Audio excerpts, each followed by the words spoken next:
স্বরাষ্ট্র মন্ত্রণালয়ের জননিরাপত্তা ও সুরক্ষা সেবা বিভাগের সিনিয়র সচিব ডক্টর মোহাম্মদ আব্দুল মোমেন পদত্যাগ করেছেন। গত ৮ই ডিসেম্বর জনপ্রশাসন মন্ত্রণালয়ে পদত্যাগপত্র জমা দেন আব্দুল মোমেন। গতকাল সোমবার তার পদত্যাগপত্র প্রধান উপদেষ্টার কাছে পাঠানো হয় এবং তার পদত্যাগপত্র গ্রহণ করা হয়েছে বলে জনপ্রশাসন মন্ত্রণালয় থেকে জানা গেছে। পদত্যাগের কারণ হিসেবে আব্দুল মোমেন ব্যক্তিগত কারণের কথা উল্লেখ করেছেন।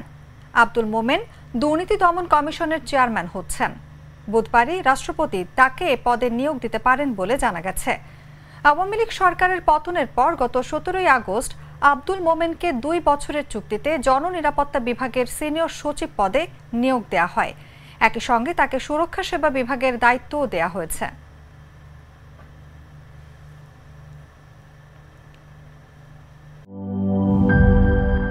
সবুজের দেশে নতুন রঙের বেশে ঘরে বাহিরে সাজানো বলকে রেইনবো রেইনবো রেইনবো পেইন্টস রে সাশ্রয়ী দামে দেয়াল রাঙায় রেইনবো সবার রং সবার ঘরে rainbow Rainbow Paints, the color of joy.